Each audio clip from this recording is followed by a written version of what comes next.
Welcome to the Dying Breed podcast. We've got a cool episode today. I've got Jaden Palmer here from J&L Hoof Products and J&L Hoof Trimming. He's a cow trimmer, right? That's me, yep. And you're 24 years old. Correct. And you've been doing this since you were this high. I was very young. When was your first paycheck? First paycheck, I've always been paid by my father. My dad paid. He put the roof over my head. Yeah. Ever since I was young, he always gave me something for working with him. Perfect. When I was younger, I used to be like, hey, I need paid a little bit more. But I don't know. As I got older and could actually receive things a little bit more, he definitely blessed me a lot more. Perfect. So your business, your family business, how long has that been around? So it's 3 decades now, the hoof trimming part. Hoof trimming's been 3 decades, 3 generations. My grandpa and my dad started it together. Wow. Yeah. So you're the third generation I am playing third in generation this. right now. And you have a daughter, son? Yes, daughter. I just You gonna had turn a her baby. into one? Yeah, I don't know. Well, she's a girl. She's 4 months old. I hope not to get her into the hoof trimming part of it. Right. Maybe the hoof product side Right. of it. She might have a future in that. But So and we should mention that. So you started 4 years ago this right here, Yep. J&L Hoof Products. Yep. And we'll get more into that later about why you started it, how that came about. But I kind of want to talk about, we'll start kind of early on, how it was growing up. You talk a little bit about your morning routine. I think millennials in general, I'm one of the last millennials. I was 95, 96 is the last cutoff to be a millennial. Who thought I'd be proud of that, looking at the generations coming up. Yeah. And maybe that's the truth with all generations at this point is we all look back and I'm noticing that. Yeah, we're all like, oh man, the new ones suck. Yeah, I think that's a trend. Yeah. So, but you're definitely a rarity because you have a job. Yes. And you go to work. Yeah. And work ethic. We talked a little bit. We met yesterday. Yes, We talked first on the time. phone a little bit. Yeah. And we just threw this podcast together. And so walk me through your morning. Jeez, going into the morning routine. I listen to a lot of business podcasts. Okay, right. So that's why I structure my morning the way I do. I've always been pretty consistent in it. But now I feel like when you dive deeper into the most successful people, they all start in the morning. Yeah. And so I usually start around 5 to 5:30 a.m. every morning. And it all depends on how good I want my breakfast to be. But I wake up, get a little bit of water on the face, a little bit of clothes on, just a little bit, comfy clothes. Get my 4 eggs in the morning, every morning. Brush my teeth, Bible and prayer for 15 minutes, and then head out the door. And then where do you go from there? There I go, check on my employees, make sure everything's going well, trim some cows, 30, 40, sometimes 100, sometimes 150. It just depends on the day, how many cows we have that week. But I try to head out the door and make sure everything's running real well. And then after trimming, I'll make sure that the products is being taken care of and everything's manufactured on time and orders are being fulfilled and emails are all checked and responded to. That's not easy to do throughout the days. And then the phone calls and the freight and the shipping and all that stuff. I do all that. So time doing that. When's your day end? When do you get home? Just all depends on me, whatever I want to do, and which is always a lot. Right. But really, the only time I'm not doing something is if there's like a church activity with my wife or something. I have like young adults or First Wednesday service or something like that. And you're a youth pastor? Just a youth leader. Okay, just one of the youth leaders. Yeah. Yeah. So we're getting there. We're getting there. I never thought I'd be here. I really did. When I was younger, just because it wasn't that way. You're Christian now. Yeah. And you were raised. I was raised Mormon, and then it went a little bit more into the Jack Mormon phase. Right. Parents were divorced when I was Should 11. Should we explain to people who aren't familiar with Mormons, Jack Mormon? Jack Mormon is the people that call themselves Mormon, but don't really go to church. Maybe once in a blue moon, are involved in a sense, but not really involved, but really want to just have the title of I don't know. That's my best explanation. Maybe somebody has a better one. But. Well, that's kind of my understanding as well. And I wonder if they have I know they have Jack Catholics, but I don't think they call them that. I've never heard of that. You know, the Catholic, they only goes to church on Easter and Christmas. They do have a lot of those. Yes. Yeah. You know, but, and so was it how you were raised that started you early in the morning? Was it something you developed? I think, I played a lot of basketball too. Okay. And so.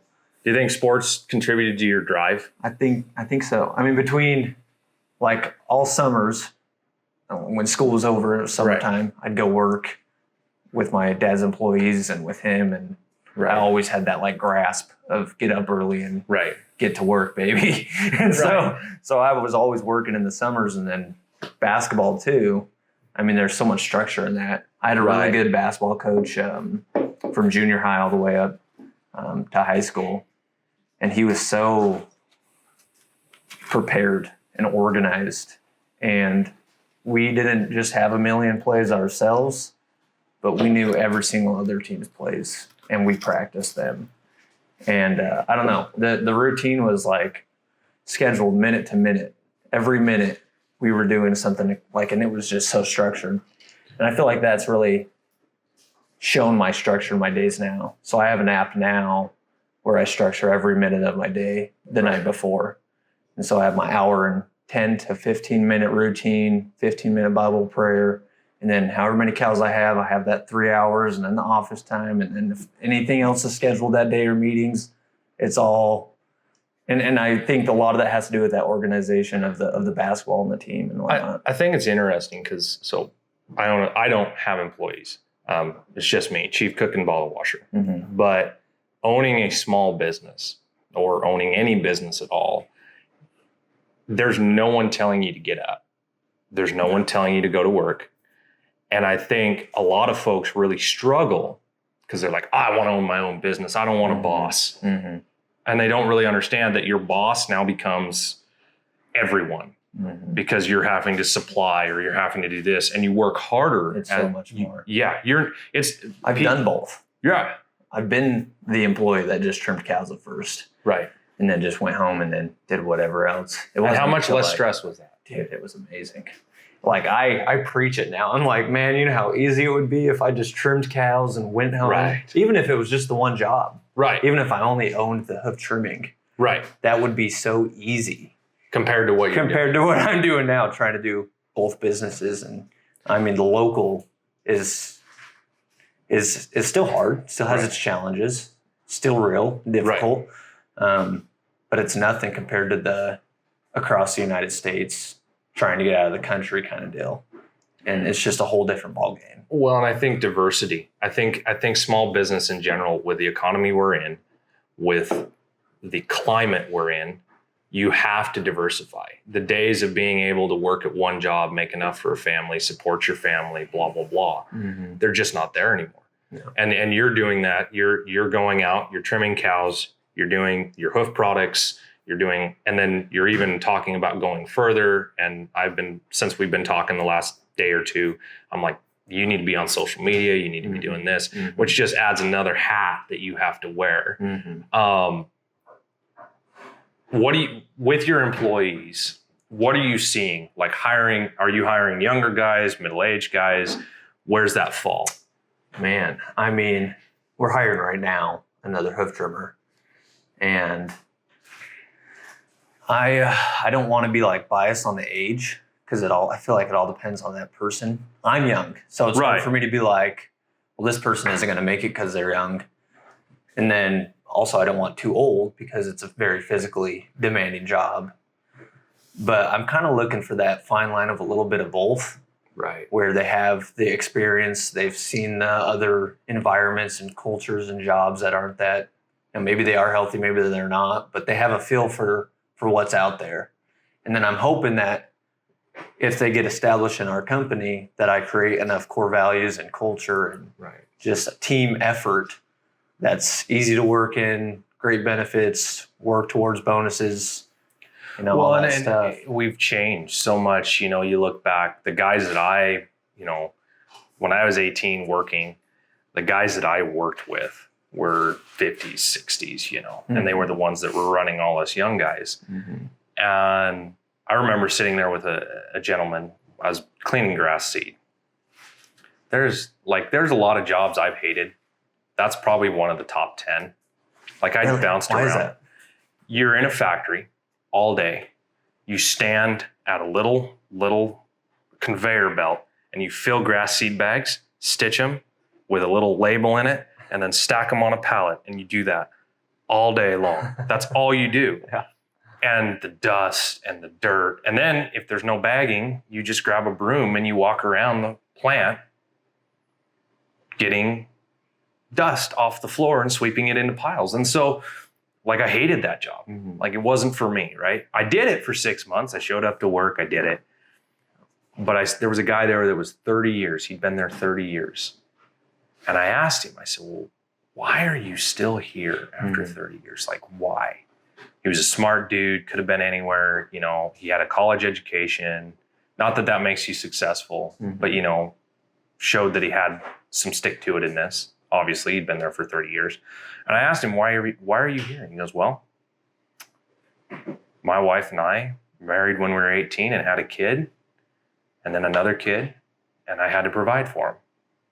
So that's why I'm here, because this is the stable job. This is where we lived, and I've stayed here because it was stable. And I think a lot of people are like, we have to be happy now.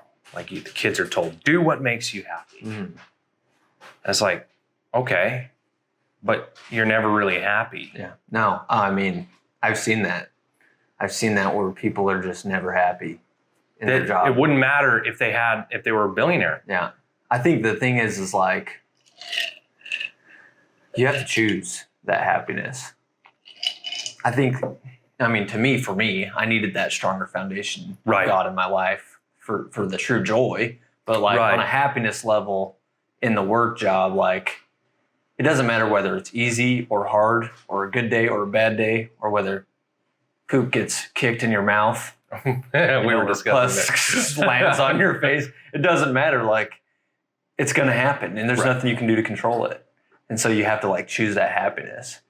And like, I feel like being a business owner, you have to like mentor the guys under you to have that same kind of thought process, or else a job like ours, the things that we're doing and the blue collar work that it is, nobody's going to stay. No. Well, and again, I think, again, the environment's completely different. You say things like creating an environment, creating bonuses, creating a moral within your company. I think 50 years ago, they didn't have to create morals. No. Because the idea that you got up, went to work, did your job, followed through, was taught. It was there. So your dad and your granddad, that was part of the gig. And now it's something that we're having to teach employees. Oh, yeah. And I hope that the pendulum swings a little bit and that we get back to kind of some of those basics. But I mean, that's the whole point of this podcast, the dying breed. Yeah. You're a rarity. You're 24 years old. You're married, you have a kid, you're moving forward, you're successful. You're not you're not staying where you're at, but you're successful for where you're at. Oh, yeah. I don't think people understand success is not always the same. You're not a billionaire, but you are able to provide for your family and you're moving forward. That's success. And I think we've forgotten what success is. Building a life and having a home and a family is success. It's pretty awesome. It is. You know, I think we get hung up with, we see all these celebrities and all this other stuff, and we see all this noise and fluff. And honestly, they're not happy people. Yeah. Yeah. So I think there's a lot of joy that comes out of doing a job well. That goes into the work ethic, and it's not taught anymore. So now we're having to teach people to do that. I've had apprentices come on, and they last a couple of weeks. And it's just the idea that we have to get up, go to work all day. It's not easy. It's not. No. It's not fun. No. I'd rather, well, I wouldn't, honestly. I'd go nuts. I'm like, I'd rather watch TV. I'm like, nah, no. Just for one day. Yeah, that's, I mean, like I get a nap once in a while. I got a nap today. It's a rarity, but I do like it. Yeah. Oh, I love me a good nap. No. Also a rarity. Yeah. Rarity. And I think, I mean, you look at, I saw a statistic the other day of how much time we waste sleeping. It's a lot. It's a lot. Yeah. Like, and I like to sleep. I mean, I'm lucky if I get 5 a night. Yeah. I think you mentioned you have to have. Dude, give me 7, baby. You're what? You're in bed by 9? I'm in bed by 9:30. And if it's 10 or past, I'm hurting the next morning. and I'm kind of upset about it too. Like if I look at the time when it's 9:30, I'm like, oh man, it's gonna be a rough day tomorrow. So let's talk a little bit about the differences between. So I trim horses, you trim cows. Yep. Probably everyone has. I wouldn't say everyone, but if you're watching my channel, you've maybe seen some hoof trimming. A lot of people that watch my channel also watch like Hoof GP. You said you've met him, Yeah. Very nice guy. So what's the difference? I mean, it's like such because we were down there because I was trimming and you were watching me and you're like, oh no, hell no. Yeah, it's such a huge difference, but it's so similar at the same time. Yeah, like they have a lot of the same anatomy. Yeah. Other than cows have 2. I guess we can start there. Yeah. A horse has 1. Yep. You can actually amputate a claw. You can. If it becomes too infected and non-usable. Yeah. You can amputate a claw. Yeah. I don't have to worry about that a lot personally. I feel like on these bigger dairies, I'm like, they just beef them. They just send them away. They don't play with it. Yeah. Yeah. There's no, I mean, they're not, that cow isn't going to make it or break it for them in their 15,000 cow dairy. You know what I mean? And so it's a little different for me compared to. So 15,000 cows on one dairy. Yeah. What's that look like scheduling wise? Like I go every 8 or I guess 6 weeks. 8 weeks is a little long, but I go 6 week schedules. Yeah. So I see the same horse every 6 weeks. What's that? I mean, so if it's 15,000 cows, then one, you got to have 2 guys, 5 days a week.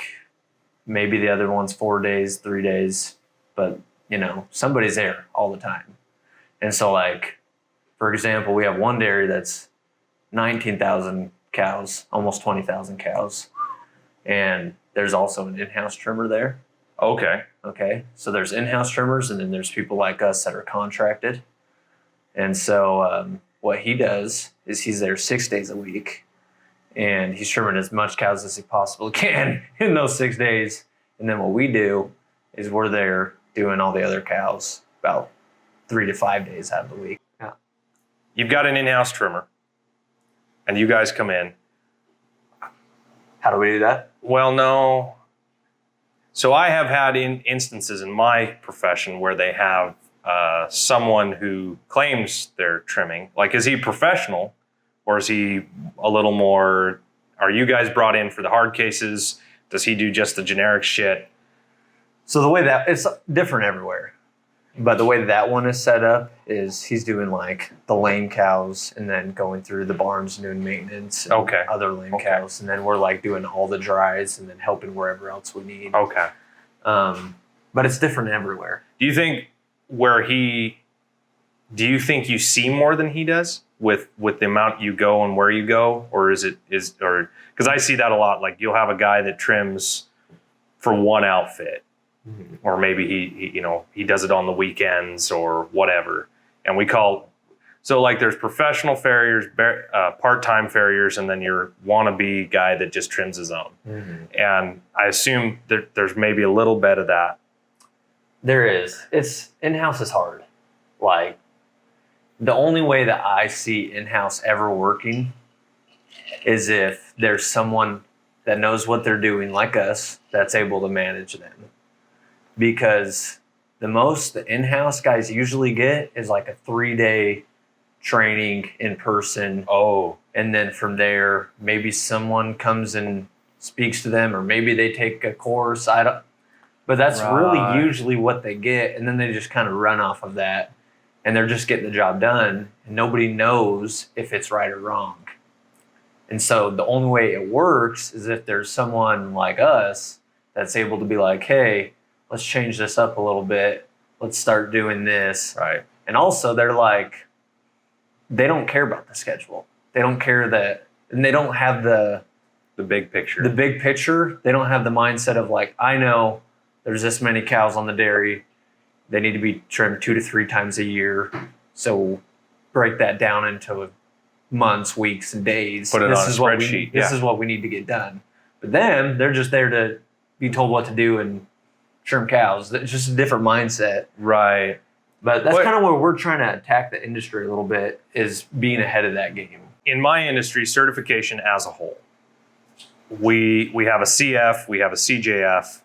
The CF is your entry level, just to prove that you have some skill. Mm-hmm. And then your CJF they call it kindergarten, because you have enough skills now to go out and actually shoe horses effectively, correctly. Mm-hmm. You now have some skills, blah, blah, blah. The CJF is the only one that's recognized by the Worshipful Company of Farriers in Europe, and they were founded in 1439. So in Europe, in UK specifically, it is illegal to trim your own horses. Mm-hmm. You have to be certified through the Worshipful Company of Farriers to be a farrier in Europe. In the US, anybody can hang out a shingle and say, I'm a farrier. Mm-hmm. And my libertarian viewpoints, which is small government, blah, blah, blah, not to get like political, but I like less involvement. That side of me says I like that system. My farrier side, I don't like that system. Mm-hmm. Because what we see a lot of guys coming in, like what you're talking about. They've got an 8-week course or a 6-week course or a 2-week course at some of these shoeing schools. And then they come in, hang out their shingle, and they start laming up horses, which is kind of like, and then we're trying to come in and fix it or whatever, and they don't have any continued education. Mm-hmm. I think continued education, you talked about, what's your process to how did that start? Because you've taken some classes, you've done some things like that. Mm-hmm. What was that for you? Yeah. It's been a lot of, it all started with my grandpa going and getting a course done in Texas and coming back and teaching my dad. And then my dad doing a lot of experience. I mean, he starts just like, everybody starts kind of that way. You do a course and then somebody teaches it and you figure it out the rest of the way. But where we have the advantage really is time. We've got the 30 years now. Right. And we've seen which works and which doesn't work and why it works on this dairy and not this dairy. And there's different methods out there. But we're always looking to learn more, going places, researching all this stuff, especially now. I think it's important. And then you start getting into these bigger dairies, and one method could change how much milk that cow's producing. Really? Another method. And so I think I mentioned a little bit about cross vents to you earlier. There's cross vent barns specifically on these bigger dairies. And there's a method that some trimmers have used on the open lots that they use on those cross vents. And it's not. So explain cross vents for everybody. The cross vents is like those gigantic barns that have all those fans on the side. It's all indoor, super nice facility. I mean, it's all concrete. They're in free stalls, so the cows are just, they're rarely locked up. They try to keep them locked up as least amount as possible. It's really a nice life for them. They don't have to worry about the heat or the cold winter. It's pretty consistent. It's pretty consistent, and it's pretty amazing to work in as well. I'm not gonna lie. Yeah, I feel jealous. Yeah, but like if you do something like the balance method, which is what we do on those hooves, then their milk's going to be better. So walk us through. Sorry, not to interrupt. No, you're good. Balance method. So when we were having this conversation, the difference the way that I look at balance in a horse. Yep. So we have people riding, they're going into show rings. So we will actually drop that foot underneath the horse in the line of travel where it would naturally be, and then look at balance and level. Mm-hmm. So balance is not the same as flat and level. Mm-hmm. Flat and level means the foot's flat. Balance means that the foot is sitting where it should be, right? So if a horse has conformational defect. We adjust balance to help that defect. Yep. Yours is quite a bit different. So it is different. It's not taking one side lower than the other to say what it should be. Right. It's making them the same. And so like they have the two toes. Right. And so the outside toe, as basic as I can put it, grows more than the inside toes. Right. And so it's important that they're even, that Right. weight is evenly distributed on that outer wall. Just like we do. You don't want sole pressure. Yep. And then also we spoke a little bit about ulcers. So cows get ulcers, especially in these cross vents. And so if that pressure is evenly distributed on both toes, both hoof walls, all the way, then that's going to be the best case scenario for that cow. Then also we're going to dish in the spot where they have ulcers. And so that just keeps that pressure off. Abscesses. Because in mine, we don't try to invade. We try to be as least invasive as possible with taking out hoof wall to drain an abscess, and that's not. And so for us, we need to take out as much as we can so that the crap doesn't keep getting into that hole, creating more abscess, bigger problem. And it's pretty simple if you catch it early enough. And so that's what we really try to do, is make sure that these dairies, we're going through all the pens consistently. It's a lot of cows. Right. But you got to look at them, whether you're a 100 cow dairy or a 20,000 cow dairy, you just still need to go through and look at their feet and make sure that, hey, that one's not walking right, or that one's lifting its leg, or that one's obviously got an abscess that's popped out. Right. And so you still got to attack that quickly. And then, you got to dig it out all the way, apply that medicine, which is a medicine like we create. Right. And then wrap it up, get it taken care of quick rather than letting it drag on. They also get foot rot. Yeah, we've dealt with it. We see that even in the beef, because I cowboy on the side. I used to do it for a living, but I say for a living tongue in cheek. Yeah. Because there's no living. No, there's foot rot really can kill cows quickly. Well, so I tell people, I said, if you want to cowboy for a living, the only thing that you're going to have at the end of your life is a beat up truck, a couple of good dogs, a couple of ex-wives, and maybe a couple of good horses. And I'm sorry, but that's just kind of how it seems to work. But we've seen the foot rot. That's fairly common. Mm-hmm. Even in the high mountain, it seems to come on. It's contagious. It spreads. So really, okay. You really need to attack it quick.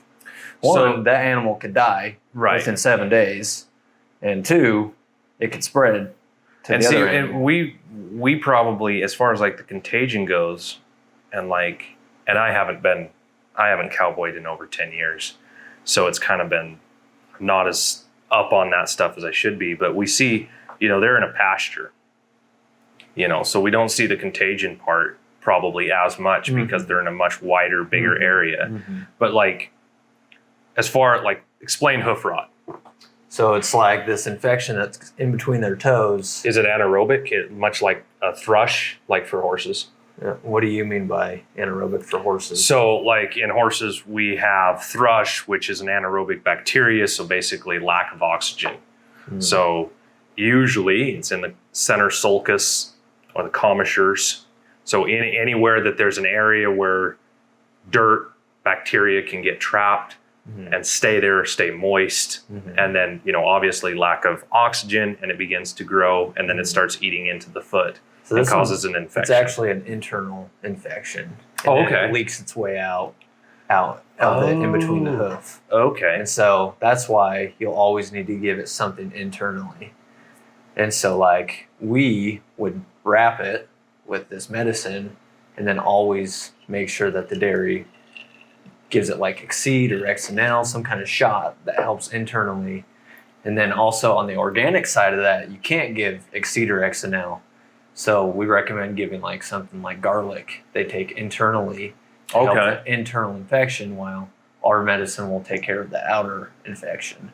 But you'll see it's bad infection in between their toes, and Their foot starts getting swollen. We've seen that, Yep, and then like I said, I've seen it. But to be honest, we don't see it as much. I mean, I can name 3 cows that I've seen with it. Yeah. And for the most part, it's like this one's got a little foot rot, and you'll mainly see it on dairies. You'll mainly see it in like fresh cows and close-ups, and that's because they just had their babies, right? So their immune systems are lower. They're not getting the same needs that they normally have, and so they're just a little bit more susceptible to like warts and foot rot, and so interesting things like that. Okay, tools. Let's talk about the differences. Get into it. Yeah, because so I use nippers, a rasp, hoof knives. That's about it. Hammer, put shoes on. You use a lot of the same stuff. You use some of the same stuff, but you also use very different. Number one question that I hear, especially in regards to hoof trimming, number one I hear is, what do wild horses do? That's the number one. Second one is, well, I watch Hoof GP. Why don't you use a grinder? So you guys use a grinder. Yep. You use blades. Yep. Talk a little bit about price point. Walk us through. Yep. So I'd say the average blade is about $300. Okay. They have aluminum and they have titanium. I don't know why anyone would buy aluminum because they don't last very long, but the titanium lasts for a very long time. Right. I mean, it's impressive. Truly, you get a lot of your money's worth. It's quite the. So your investment's $300, and you said you can have it for years. Right? Yep. Lots. But of you're cash. changing out the blades. Yep. So what we use is it's a wheel. It's got 3 open slots, and then those open slots are 2 blades. So there's 6 blades total on there. There's little square blades, and you just continually rotate those out. So you can flip them, so it's not like they just break immediately. You're able to flip and use different sides and then put new ones on. I go middle to the outer edge and go from there. So how long do those last, and what are their prices? Depends on the dairy. Depends on the place you're trimming. Depends on how many rocks you have. Some places have no rocks. Some places have a lot of rocks. Which we see that with rasps. I mean, if I go to I have clients that have pea gravel. And little tiny that I cannot get out. I can't clean. I run them with a knife, and it's. You just got to dull your knife. I know. It's just like you're like running your knife. You like think you got it cleaned out really good, and you run your knife like that, and it catches, and you just got a big old divot in the blade. It's painful. Like, so, but I mean, on average, like on what average, do you see? I'd say you flip a couple all day. Okay. About 65 cows, you flip. Probably 5 of them. Okay. Maybe put one new one on or something like that. Okay. That's just for me. Everyone's a little different. You like, and I said we talk. You like your tools sharp. I do. Yeah. I do. I'm not a dull guy. I am the type that if it's a lot of rocks, I'll be like, one more cow. Because there's something satisfying about waiting to change your bits. Yeah. And then hitting a big fat rock. And you're like, man, I'm glad I didn't change that bit. Something satisfying about it. But it kind of pains me a little bit too. So what are the price of those little bits? So for a set of 10, it's $75. Wow. Yeah. And you get through a week with that? Yeah, definitely. So because with a rasp, I get wintertime, I'll get 20 head out of a rasp, easy, unless I hit rocks or something. And that costs how much? $26. So I end up changing out I'm actually going to start trying to sharpen my rasps. I actually bought all the stuff to do it. Cool. And we'll see. Yeah. Especially in the winter, we can really stretch a rasp. In the summer, it seems like every other day. You're $26, $27 every other day. Yeah. Hoof knives. So we were talking a little bit about that. My hoof knives. You fancy hoof. Yeah. my hoof knives price point. So like my rasp. But you're not using nippers either. No. Because we use nippers. So our nippers are like $250, but they last. That's what we started off using apparently. Really? Yep. Luckily, I didn't get in at that time, but apparently that's interesting. I bet that blade. I bet. So like people ask why a rasp instead of use like a grinder or whatever. Generally, for me, if I'm working on a pony or something that's really flared really bad, I'll grab like a 60 grit paddle wheel and use that, and that works pretty good. Honestly, I've seen what you use, and it scares the shit out of me. Because for us, like we're working. A good trim and a bad trim can be separated by 1/8 of an inch. So if I get into something, and I mean, you probably use yours enough that you're fairly confident and can do minor adjustments quick. Yeah. For me, I learned with a rasp and nippers. And I think, I don't know, I've seen some guys use grinders, but when I use a grinder, I don't think I'm as precise. With a rasp, I can really get a straight wall. I can get a flat foot. And I'm sure you probably can do that with a grinder. Yeah. Just for me, that's the way I learned. Yeah. I have a different angle than you too, and a lot more control. Right. You know? Well, that is something worth mentioning, because you're working in a chute where the foot is held still. Yep. So we get the chutes, they tilt them on their sides, and then you know, legs are locked up, and I usually only latch the right rear and the right front, because for me, it's a left layover. Right. So their other side's basically just kind of, it's already not moving along. Right.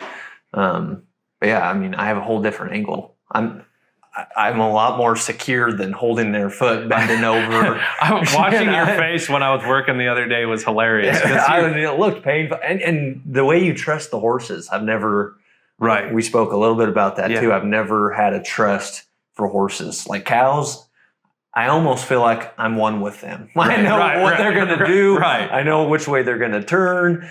But horses, I just don't even like being near them, because you see videos of them just randomly donkey kicking some guy.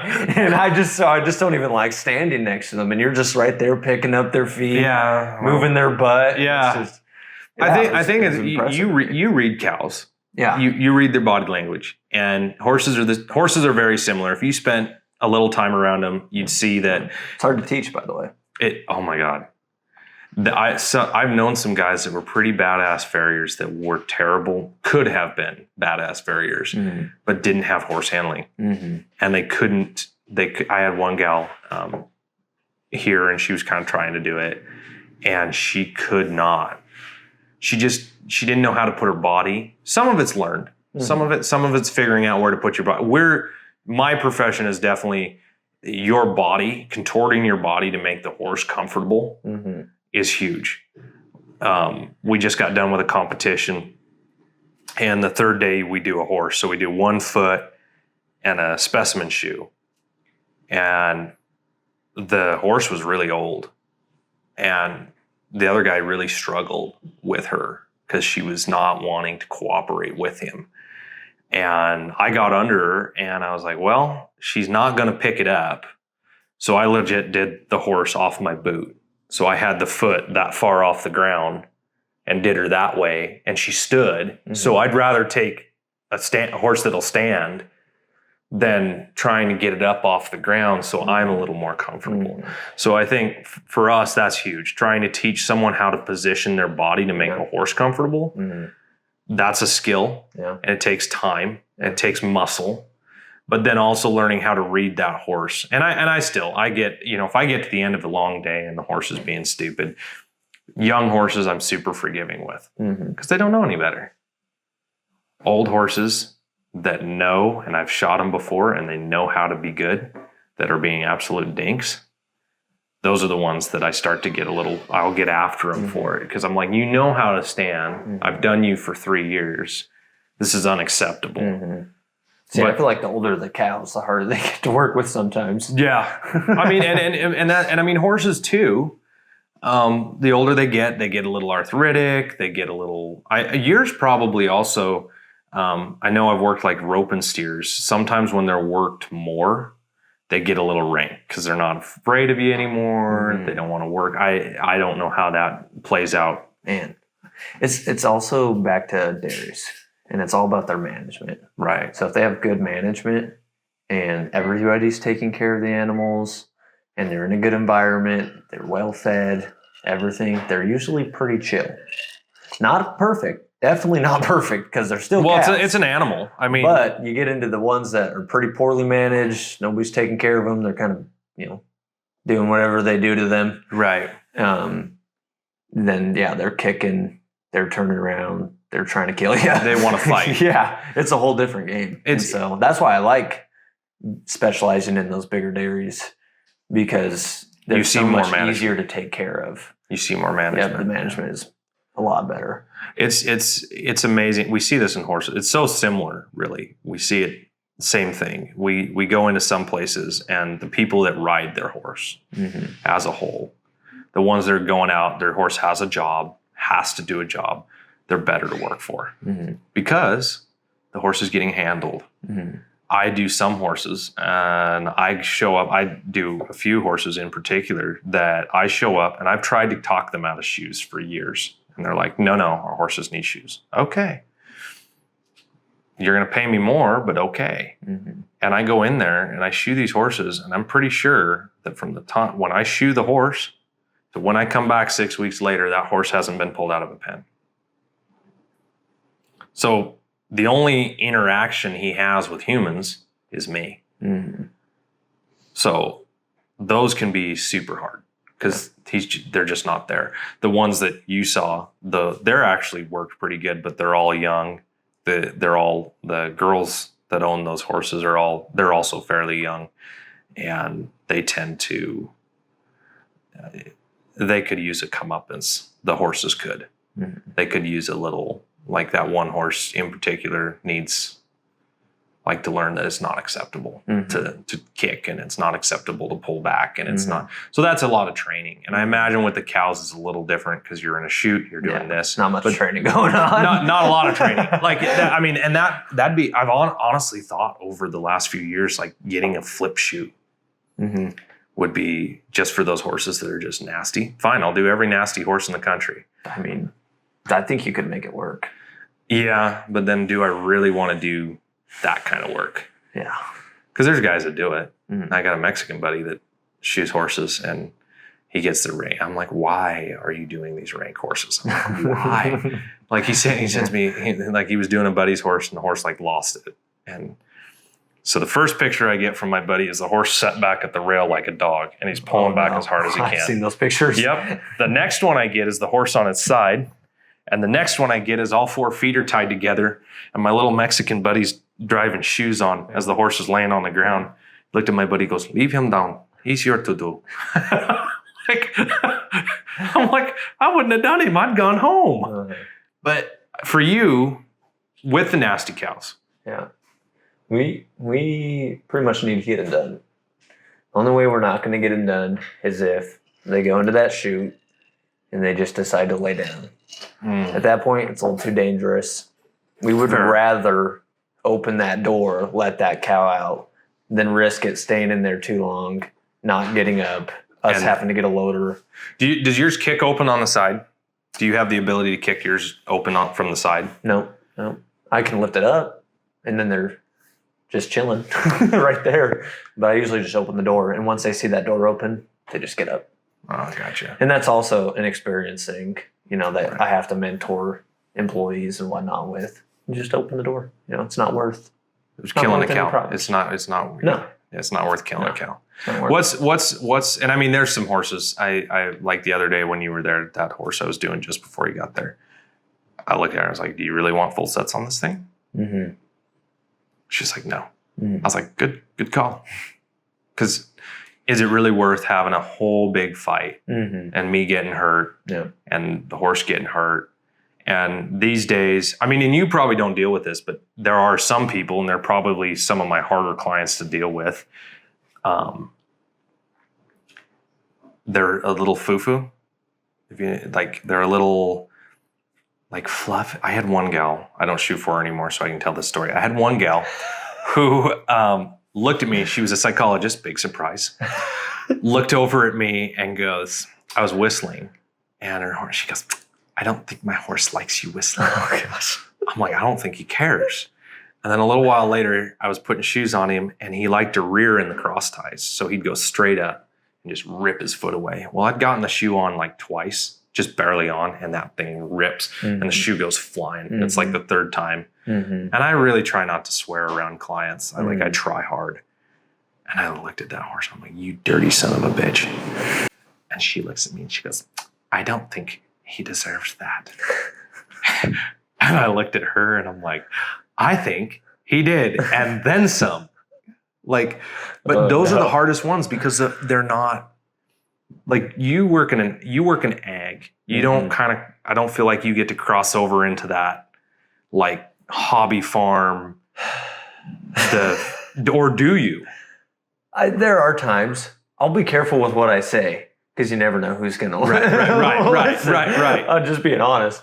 But no, there are some people that take it a little too far in the extent of there should always be great cow handling. Right. Always. Right. And you should always keep the cow in the best interests in which our company does. Right. For sure. And that's like underneath our core values is like having the humility to work with those cows, you know, like take a step back. Right. And, our vision is to be the best trimming service in the area.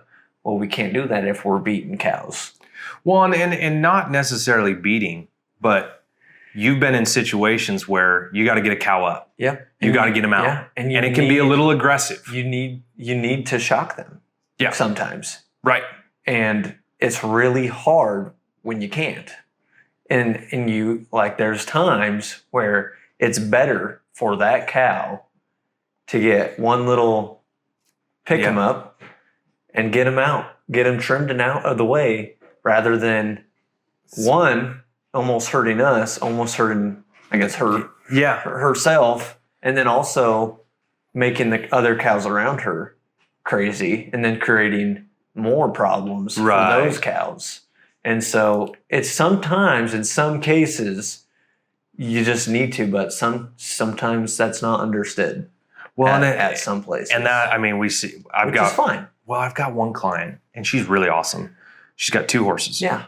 Yeah. And they're usually great clients. Right. So the 2 horses, one, if I look at her sideways, we're going to have a bad day. Mm-hmm. Like all I have to do, hey, quit. Like she calms down. Mm-hmm. If I smacked her, my day would be over. Mm-hmm. She would never let me handle a foot again. She's just very high strung, very sensitive. Mm-hmm. Her other horse, and they're both massive horses. The one wears a size 3 and the other one wears a size 4. Mm-hmm. So their feet are gigantic. Yeah. The other one is a big old gelding, and he kind of has like Clifford ears. He's like, and like I've often talked about, like, should we just start by kicking him, like smacking him once, just to see how the day goes? Because we usually end up there throughout the process. Mm-hmm. Like he'll do something he knows better, and it's like you really deserve some discipline, not beating, but a little discipline. And she's like, oh yeah, he needs it. Like that's his personality. But then I have clients who have that horse who needs, hey, focus, talk to me, listen, and it's training. Yeah. We're training. Yeah. Because we're going to see that horse and he has to stand for, well, that's a difference between us. What's your average trim time? Jeez, it's like, it just varies, If it's a normal maintenance trim, usually 2 to 3 minutes.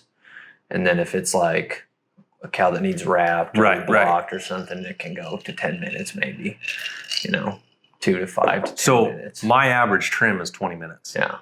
So they also have to let me, like I can't make that horse do something. I don't think people understand. I can't make him let me trim him. Yeah. So like we have to come to an understanding between the two of us that I'm going to do the trim and you're going to behave. And it's so funny. Like babies are so fun. I love babies, training babies, because like they're thinking and they're so honest. When they try to misbehave, they don't understand. Like they're trying to be bad, and it's so hilarious because it usually fails. Like I had one, and like I went to pick up his last foot, and he does this big old cow kick, like just big wide kick, and I'm like, that was I was so far out of the way, you couldn't have hit me if you'd moved 10, like it was so bad. So like I went to reach again, he did it again, and I popped him on the butt, and I just went whack, quit. Yeah. And he looked at me, and it was like it was on like Donkey Kong. Oh no! because he was a little Welsh pony. He's only like this big, and he looked at me like no one touches me that way. I mean, his face, his lip tightened up and curled, and he's like, and 20 minutes later, we had come to the understanding that I got to pick up the leg. And like we didn't, like it wasn't like he got beat or any, like I didn't hit on him. Yeah. I got a rope out, ran it around his leg, picked up the leg, he'd kick, and I'm like, okay, that didn't work, and we have a conversation. Mm-hmm. But I guess for what you do, especially in ag, and I see this with guys that are in ag more, the sensitivity part is not as big. Like you're not getting in trouble. Well, it's almost, especially like when you're doing the jobs that we're doing, like you really have to get things going, or else you're not going to get the job done. And it's not like you don't want to spend a couple extra minutes. It's like we just need to be efficient with our time here. Right. And so we design these areas specifically for hoof trimming. Right. And so that's something that our company does, our hoof trimming company does different than a lot of guys. A lot of guys come in with their trucks and do it that way, which we do have one truck to do smaller dairies. And then if we're starting a dairy, it helps us out. But what we do is we put a stationary chute at the dairy, and then a whole hoof trimming area is built around that chute. And that increases the cow flow tremendously. Right. And so it's so easy to do. Your guys aren't having to get into the pens. It's just, there's a flow. I mean, there's already 10 cows waiting to be trimmed. And then also their stress levels are way down because they're just following each other. Right. Just following each other. That's all it is following. And then they're just getting the job done, and then they're done, and they got nice, new, pretty shoes, and they're happy. So your price, just your basic, your 2 to 3 minutes, your average price. $7 a cow. Okay. So you're Unless it's in the truck, because truck is a little bit more inefficient. Right. I don't like it. It's less safe for the cows. It's less safe for us. So then we go 8. Okay. And we're like right there in the middle. You have people that come in low blow, will do anything for some money, don't probably have no clue what they're doing. Right. And then you have the people that think they're high and mighty, can do whatever, charge whatever. And then, so there's them. And then we're just right in the middle. We're trying to be extremely professional, create the best service for a great price, but also we ain't cheap. Do you, and correct me if I'm wrong, but your granddad built chutes. Mm-hmm. Yeah. Yep. And so he used to build the chutes and sell them. He retired. And at that point, we were just, trimming cows and making a little bit of medicine when he retired. Okay. And he was like hoping that we would take that on. But at that point, the vision wasn't there. I mean, we were just going with the flow at that point. And so we were like, no. And so we just put things off and then started building them for ourselves again because we were growing and we needed them. And then we had local dairymen asking for them because they already have used them and bought them for my grandpa. So we started making them for them. So now we're back on track to where we're going to need to start building them again. So you're $7. I mean, differences, right? So you're 7. Yep. I'm 60. Yep. My average trim time is 20 minutes. Your average trim time is 2 to 3 minutes. So it probably comes out, we're probably similar time wise. Yeah, so, probably. Yeah, 7. If you're doing 7 and 2 to 3 minutes, that's, let's say 10 cows. That'd be what, 10? So we can roughly do 10 to, and it all depends on if there's one person or two people. Right. 10 to 25 cows an hour. I mean, me and my dad together, we can do things really efficiently. I mean, we just know exactly what we're doing, exactly where to go. We're not together a lot because we both got different things to tackle and different people to be managing. But when we are together, we can flow through some cows. It's kind of crazy the differences between, and I think we talked about, I'd love to come up and just hang out and just kind of watch because you need to. It's so different than what I have to do, but it's so similar. Like a lot of the practices, like, you're using, I think you said $30 knives. I'm using 140 or 120. My knives are 120.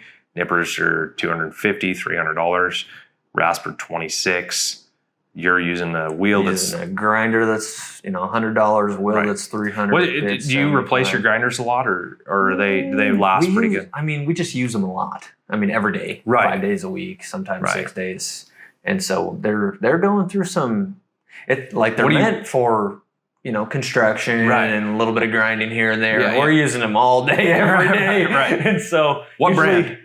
What brand do you I rate? use DeWalt. Yeah. Yeah, Mhm. you're a DeWalt man. You like I am. the yellow. I am, but I also like that their switch, their on and off switch. Oh, okay. So as soon as I let go of that grinder, it stops. turns off. That's Yes. huge. So like there's times where I'm like bent over grinding in between their toes, and the cow kind of kicks a little bit. They can't kick, me or anything, but they kick up a little bit, right. and it just flies out of my hand. And it's off. And then the wheel's still spinning a little bit because it was Right. going so fast. But yeah, it's off. And so it's So just we're- way safer. Worst injury. Right. Wrong hand. Oh, geez, Right you there. got one just like me Yeah. on the same arm. Yeah, that was about, 6 months ago or something like that. First cow of the day. First cow. And we had a lot of cows that day. and the cow kicked and it just went brand new bits. And it went through my glove, through my sweaters, and then it caught everything up in the blade.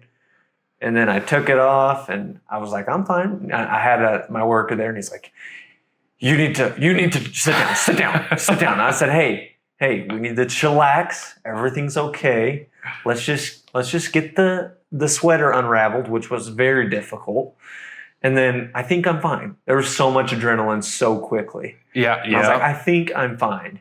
And we start taking off and I feel blood. I go, I don't think I'm fine. And, I have talked about my faith a little bit. Right. I do believe in God. Oh, yeah. And I was extremely grateful that day because it went all the way just above my tendons. Wow. And so there was only one layer of film between my tendons and my arteries right there. Oh, Lord. And so if it would have hit it, I mean, there was just too many cows. I don't know, It's crazy to think about because, I'm not super vocal about how I feel about my faith or whatever, but I don't know that anyone can work, especially in blue collar, and not believe in a God and not believe in some divine purpose, because there have been so many times that it's been like, that was close. So many times. And you're like, there's no way I'd be here.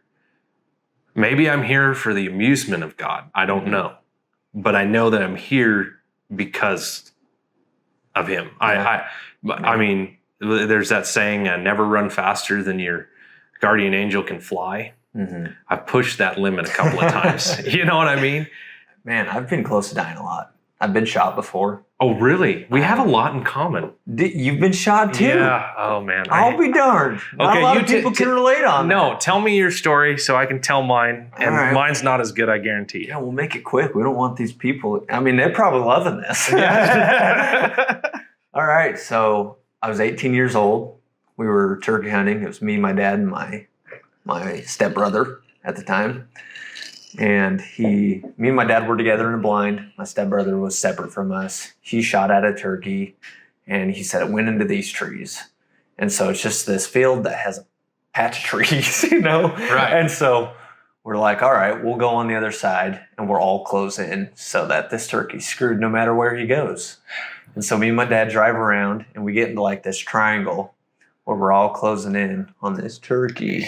I have no clue where it's at or what it's doing.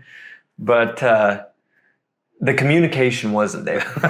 So like usually everybody has a walkie-talkie or a phone and we're good. Well, there was only 2 walkie-talkies. So I could talk to my dad, but I couldn't talk to my stepbrother.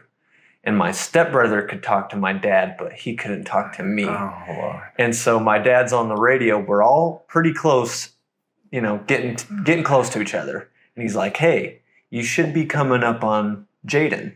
Jaden should be in your vicinity. Just watch out for him. Don't shoot him. Then he calls me, hey, your stepbrother should be pretty close to your vicinity. Don't shoot him. Duh. And so right when I hear that, I see him like walking by. He's like 35 yards out. And so I stand up to wave because, I just want to get his attention. Don't want him to shoot. And he looks at me and I'm like, sweet. And he just pulls up. Bam. Shoots me right in the face. Drops me on the ground. And Thank God you were 35 yards, not freaking. Yeah. I was like, hey. And he's like, Jaden. I'm like, and so, that was one of those moments in my life where God obviously was protecting me. And I was like, well, I need to survive. I cannot be here and just die. Bleeding everywhere. So I pick up my shotgun. Dang straight, I remembered that shotgun. And we just start booking it to the truck. And he's screaming and crying. And I can't see because blood's rushing down my face. And I stop at a creek. Probably shouldn't because there's bacteria, I don't know. And I just throw it over my eyes so I can see. And we keep booking it to the truck. And we're getting close to my dad. And he's like, did you get one? And I was like, let's go. And he's like, oh, crap. Did you get one? No, I can't. We got something. Gee, it was crazy. We get in the truck. Completely ruined his alignment driving Bajan out of the mountains. Oh, my gosh. How far was it to the hospital? Oh, man. It had to be like 45 minutes. And we met an ambulance halfway. Oh, wow. And they sit me down, examine me, start cutting off all my clothes. Yeah. And the guy's like, hey, and I still need to get a hold of this guy. I don't know who he is, but he has horrible advice. So I don't know who taught him, but he goes, hey, I was in the Army and I've seen a lot of bad things. Pats me on the shoulder. This is pretty bad. No, I'm like, I'm like, what? You're kidding me. That's not what I wanted to hear. Seriously. I think I'm going to die already. I blew my nose, coagulated blood is all out. But yeah, 28 BBs.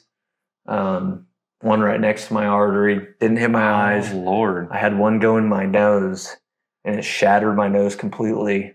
Well, it looks pretty good now. Yeah, that's great now. But it was exactly 3 millimeters from both eye sockets and my brain. Wow. And so I couldn't have surgery immediately. They plucked a bunch of BBs out of me immediately. Yeah. But I couldn't have surgery until like 3 or 4 days after because the swelling had to go down. And in that 3 or 4 days, I couldn't yell or snore. I couldn't sleep alone, couldn't do anything fast, or else that BB could hit my brain and I'd die. Wow. So there's my story. I didn't know I thought we were going to talk about cows today, but That's pretty impressive, dude. Took some bullets. That's and that has to do with my faith. At the time, I still didn't know God. Right. And I'm a lucky guy. Well, that was impressive. I didn't die. Looking back now, though, I'm like, oh, wow. There's just no way. Wow. There's no way that all those BBs just hit where they hit. Yeah, and I think that's the thing. Like as blue collar, like the odds. Yeah. It's not just a lot of people have one bad thing, or not a lot of people, but I'd say, if they're not in blue collar, especially, like one bad thing will happen to them. Mm-hmm. They're like, oh, cool, I got lucky. Yeah. And then like a blue collar guy's like, shit. It's almost every day. Yeah, like you're always like, oh, that could have been. My wife were coming home from the gender reveal, and I'm driving, dark as heck. We're coming down the road, and I don't know how I saw him, and maybe I didn't see him. I don't know. But there was a black Angus bull in the middle of the road, and I missed him by inches. Yeah. I was doing 65 miles an hour. Yeah. We would have totaled the truck. Yeah. 2,000 pounds. We'd have totaled the truck. Yeah. I hit a moose before. They actually call the coroner. Did you know that? What? I had a guy I used to shoot for. He hit a moose, and they didn't even find out. Like he hit a moose, and the coroner came out because he was in a car. And if you're in a car and you hit a moose, they usually come through the windshield. Yeah. Yeah.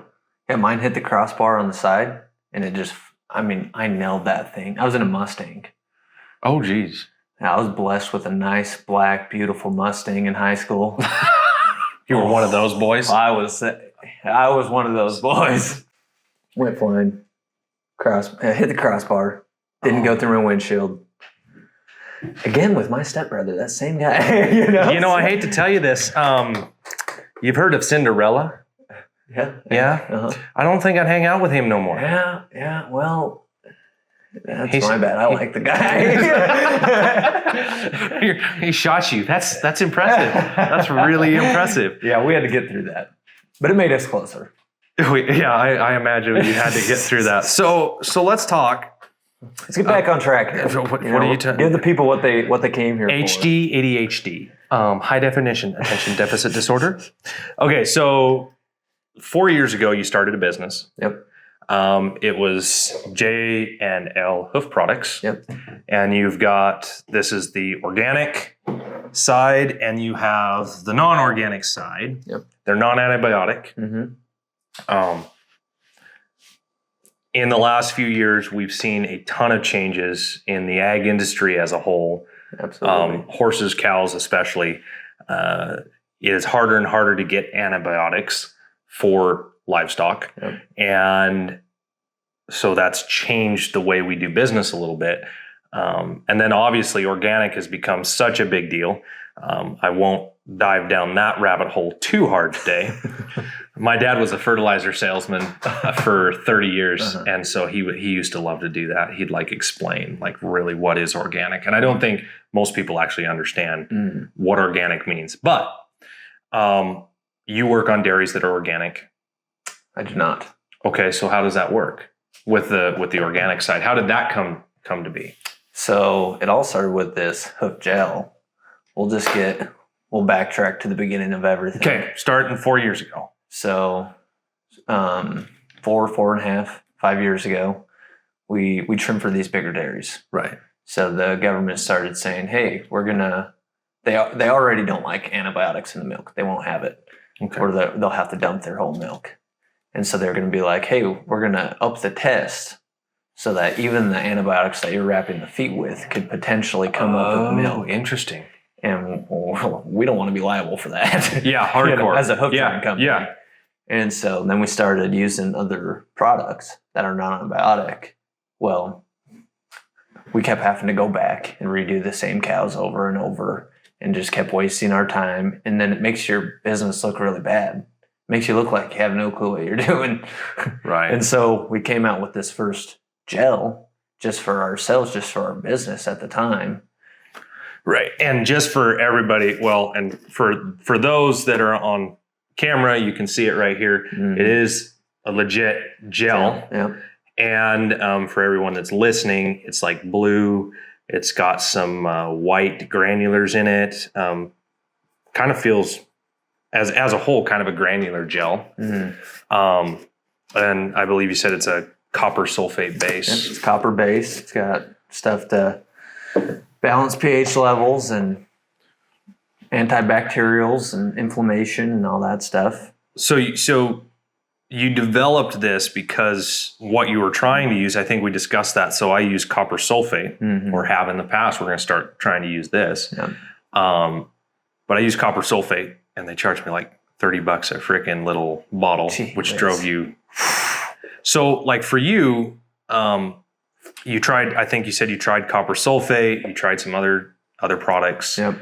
And so when we were trying to make it, that's when we used that copper sulfate. Okay. And then it was burning the cows. It wasn't getting the job. It wasn't healing them. And so then we're like, well, crap, we got to work a little harder on this. Right.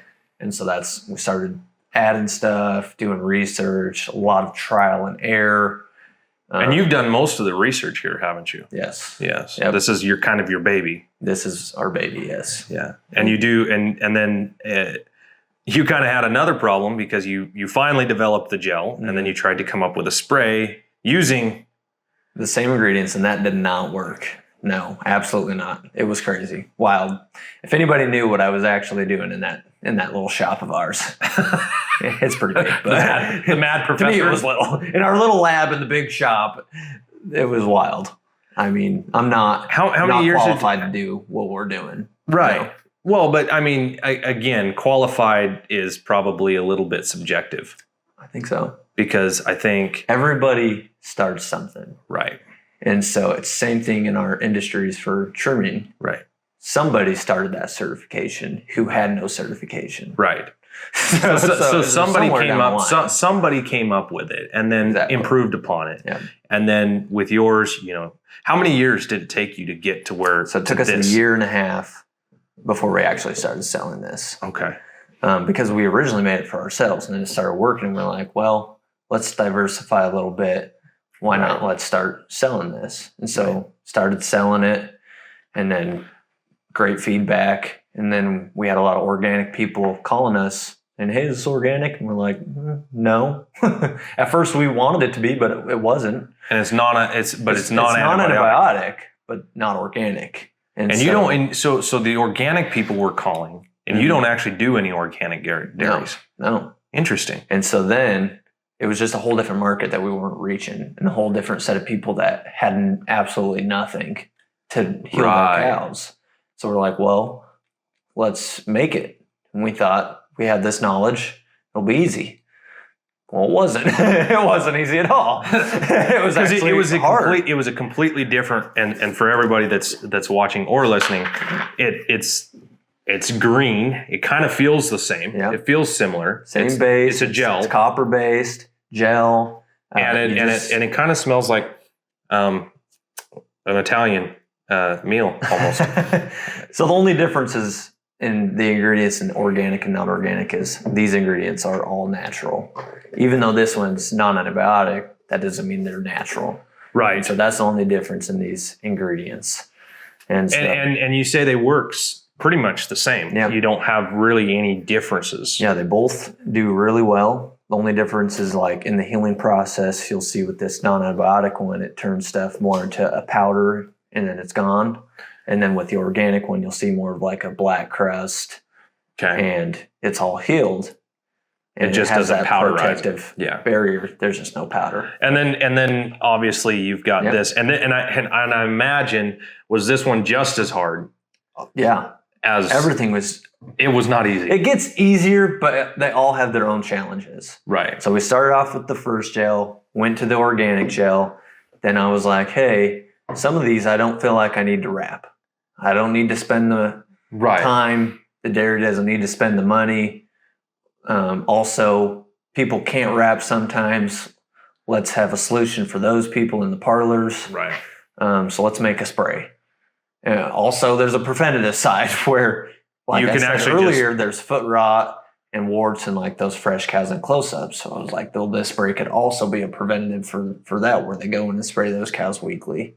Right. And so the spray has a lot of different things that you can do with it, and that's why we came out with it. It's a little more diverse. It is. And a little bit more user-friendly, I think. It is. It is a lot more. I mean, because a lot of my clients, as a whole, simple is always better. I think when you start adding things to it that they have to do, it can get complicated quickly. And then also the physical part. Yeah. It's easier to spray. Yeah. Lifting the leg up and getting wrapped the foot, and dealing with it, a lot hard, especially on cows. I'm really excited. Actually, I've got a horse right now that I need to do. I think I showed you a video of it. And I'm going to I might try that first. And then my next one, I'll put this on it just to see the differences. And then as far as like we've kind of gone over your products a little bit. Obviously you're an entrepreneur, you're moving forward. You've got your chutes that you build. You've got the J&L hoof products that you're using. You've got the hoof trimming side. So you're diversifying, you're moving, you're getting larger. And I honestly, diversifying your income, I think, like if you watch any business podcast, I feel like they're always about diversifying. Like you don't want all your eggs in one basket. So you're doing just that. Moving forward, where are we going with this? That's how we ended up talking, was because you want to start hitting the horse market, which I think you should. Yeah. As a whole, the horse market really hasn't seen anything new in hoof care products. We definitely haven't seen anything organic, which you're not eating horses technically. I guess when I worked for the Mexicans, that might not be true. I'm not kidding. I walked up and pulled open a freezer one time, looked down, and I was like, that's where our tacos come from. But as a whole, there's a lot of people out there that really, really are big fans of the organic side and the more natural and holistic side. So I think there's a huge market base. So going forward, what do you plan? What do you want to do? We've got huge goals, a little bit of everywhere. So I think it's important to diversify, but also stay in your lane. Oh, well, yeah. So we're diversifying, but it's in this industry. It's basically everything that has to do with a hoof. Right. We're trying to capitalize on. This would be cool in goats. I just thought of that. All those goat so dairies. We have goat farmers that use it. And it's crazy. We go to these shows, like the World Ag Expo and the World Dairy Expo. We have our booth. And we have distributors that are selling this at stores and whatnot. So we don't know who's buying it anymore. Right. We're not like, in the beginning, we knew every single person directly and had conversation. But now it's like there's a whole bunch of people buying this that I've never seen their name before. And we go to those shows and they come up to our booth and they're like, oh my gosh, I'm so glad you're here. That's crazy that you're here. And they're like, we love your products. And then this is why I want to get into the horse market industry, because you have the people that are like, hey, I use this on my horse and it worked really well. And then you have the people that are like, hey, this is the best stuff in the goat and sheep industry. And I've been in this industry for 50 years, just stories like that constantly, people coming up to the booth and giving us this. And it's just crazy. It's very humbling, right, to be in that position. But it's super cool. And so everything that we're doing, there's so much areas that we're trying to grow. So we have the hoof trimming where we're trying to capitalize on the in-house thing. Right. And so not in like we just want more business, but this is kind of the way the industry is going, and let's do it right. So they can get away with getting an in-house guy, but you're going to save millions of dollars with us if you have some management and some knowledge behind it and some direction. Do you foresee? I know we hit on it a little bit earlier. I foresee, I'd say within the next 10 years, it becoming, you have to be certified to shoe horses in the U.S. Which I'm, like I said, my one side's like, yeah, I'm not a big fan of more regulation, but at the same time, I see so many problems from uneducated and bluntly honest. I mean, I've been that uneducated guy, still am. I'm still learning. I think that's what separates you from your competition, and me maybe from my competition, is that we're trying to find better ways to do things. We're trying to do the best we can for the animals that we have under our care. We have to. Do you foresee that happening in the cows? I think it'll be a little behind the horse.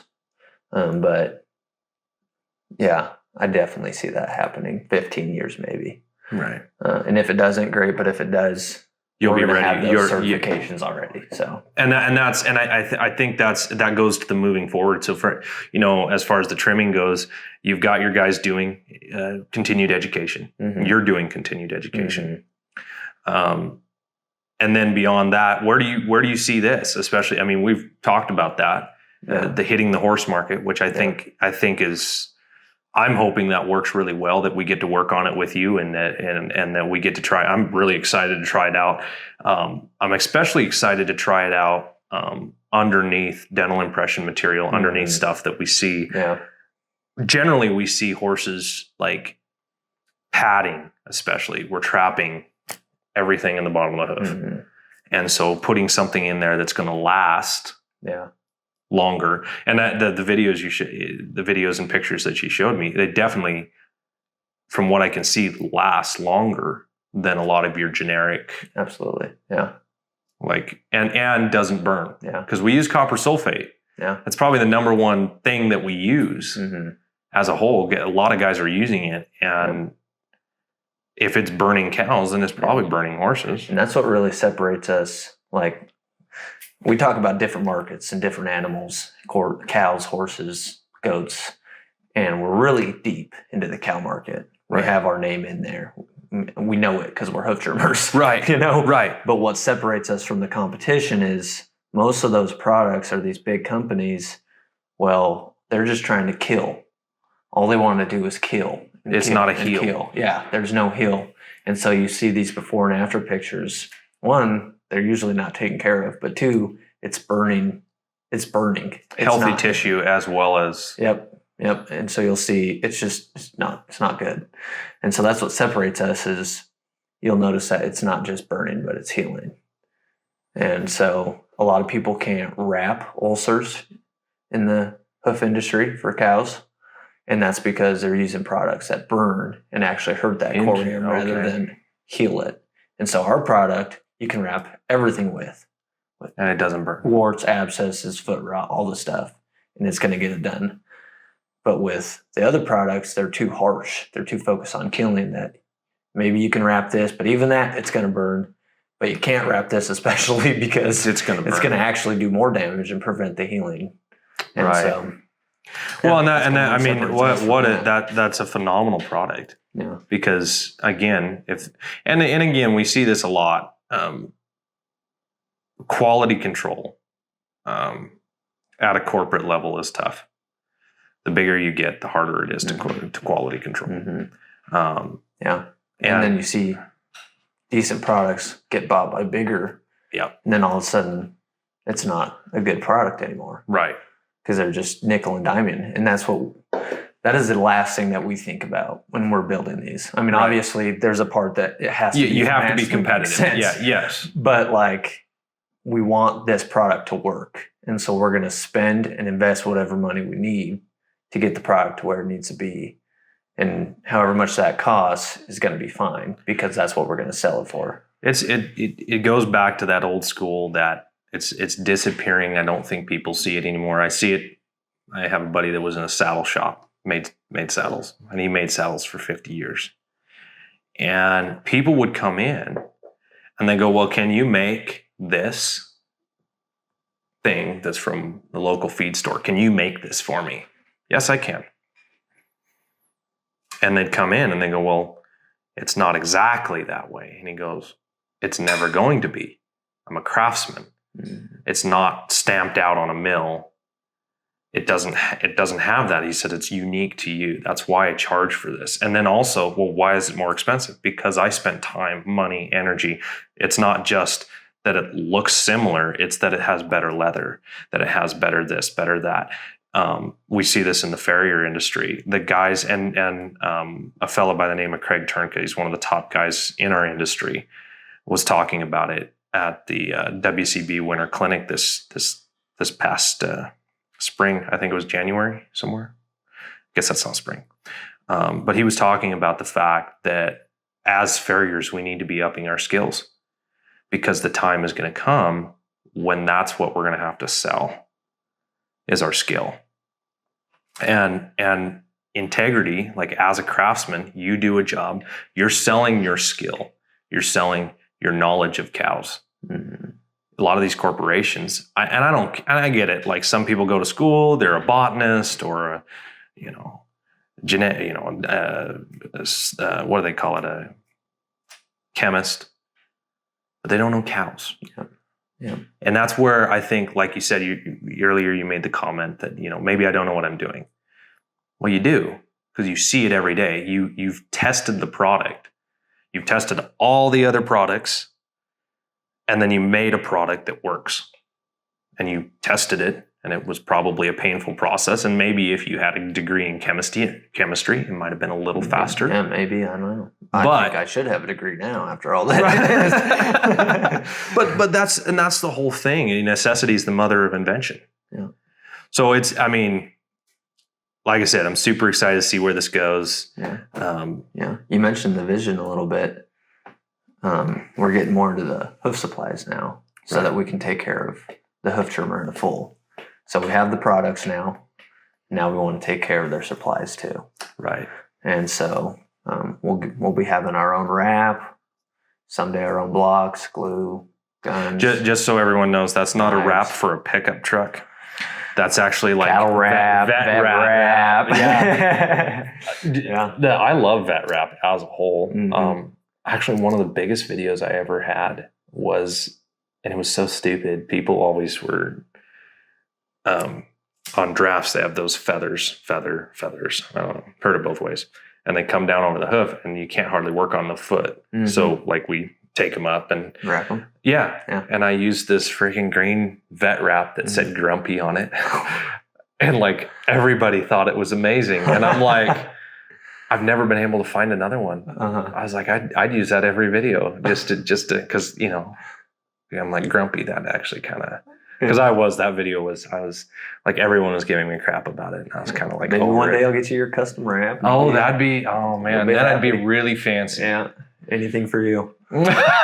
That's getting deep. Yeah, we just met each other. Yeah, you're right. it's just you're from Southern Idaho. You know, it's Idaho boys. We're a different breed.